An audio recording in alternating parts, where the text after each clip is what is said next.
Bom, vamos entender um pouco, então, o que é isso, gente? O que são lutas territoriais? Por que que isso acontece?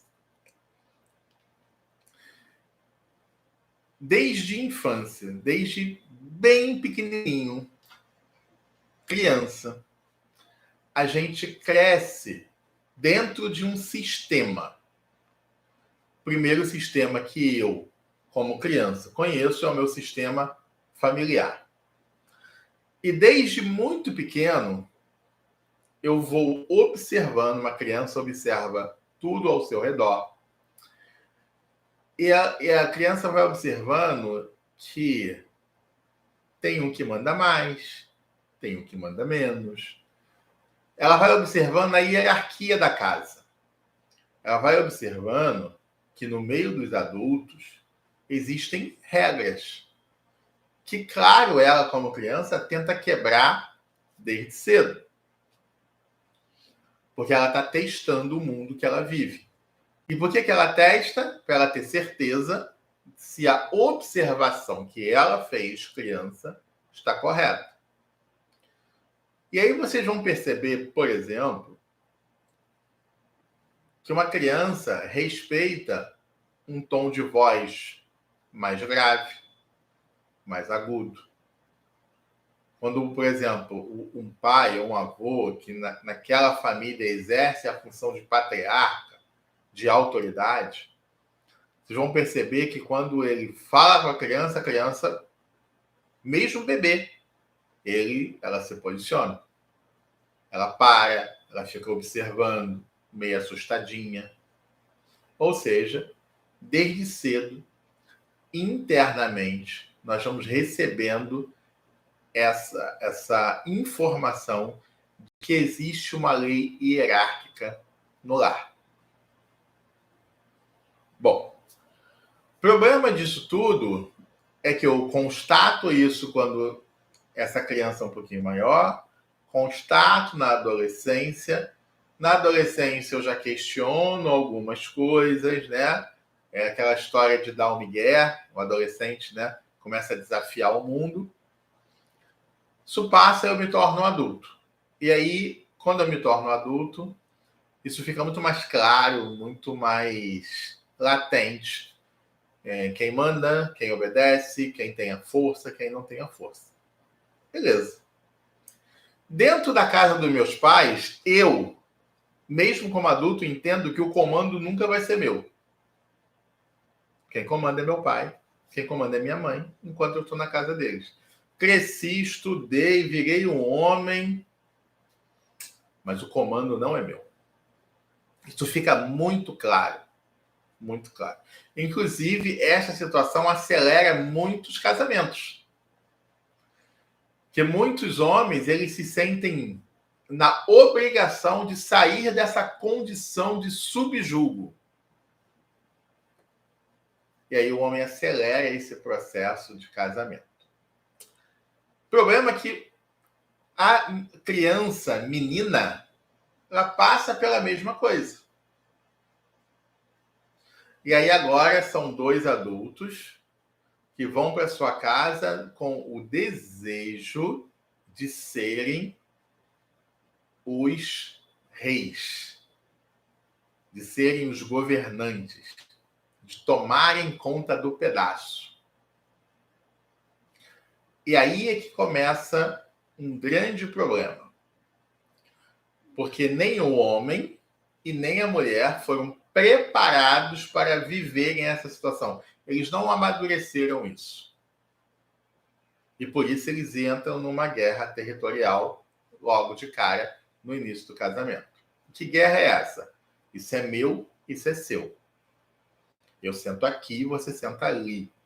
Esse é o meu lado, esse é o seu lado. Caneca azul, caneca rosa. Ou seja, ambos, de forma inconsciente, vão buscando o seu espaço, a sua comodidade dentro do lar. E a gente vai ver que dentro dessa casa, você vê que tem espaços que literalmente pertencem um ao outro. Ali é o cantinho do marido, ali é o cantinho da esposa, o cantinho do papai, o cantinho da mamãe. Lugares que meio que são intocáveis dentro da própria casa, dentro de 60 metros quadrados, 100 metros quadrados. E esse casal ele vai crescendo dessa forma. E aí acontecem alguns agravantes no decorrer dessa convivência. Por exemplo, a sogra vai passar um tempo na casa. Vai fazer uma visita, vai passar o final de semana lá, por exemplo. Não estou falando de tempo longo, não, tá?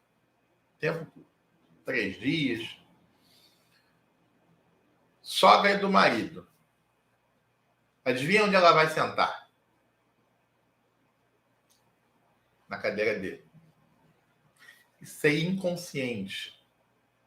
Isso é inconsciente. Ela não percebe que ela está fazendo aquilo propositalmente, apesar de parecer, e de o marido ter certeza total, absoluta, que a bruxa jararaca fez de propósito. Não, não fez. A maioria das vezes não vai fazer, é inconsciente. Ela vai lá e senta. E por que ela escolhe sentar justamente na cadeira dele? Porque a outra é da filha, e ela não vai entrar em guerra com a filha. A filha provavelmente está sentada na cadeira secundária, onde ela sentou a vida toda. E ela está acostumada, de frente para a filha, sentar na cadeira prioritária, que normalmente é do marido na casa. Por isso que ela vai sentar ali. Porque ela não sabe ter outra posição que não seja de matriarca diante da filha dela. Por isso que ela vai sentar naquele lugar. Bom, e se fosse, então, a sogra da esposa? Observem, porque ela vai sentar na cadeira que a esposa senta. Porque apesar de, diante do marido, do filho, né, ela também ter uma posição de autoridade, mas ela sabe se colocar abaixo de um homem. Então, ela entra no território do filho dela, entende que ele é o cabeça e ela senta na cadeira secundária, porque ela está diante do filho dela. Nesse momento, tanto um quanto o outro, seja sogra do marido ou a sogra da esposa, quando acontece essa situação, ele se sente muito ofendido. Essa é a emoção dele. Ele se sente ofendido, ele se sente desrespeitado. E a sensação que ele tem, a pergunta que ele quer fazer é justamente essa do nosso vídeo de hoje.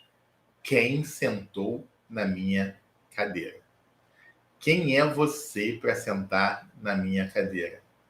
Você está querendo tomar o meu lugar. Quem manda aqui sou eu. Esta é a sensação. Aqui é a minha casa. O problema é que quando um ou outro do cônjuge não entende esse sentimento,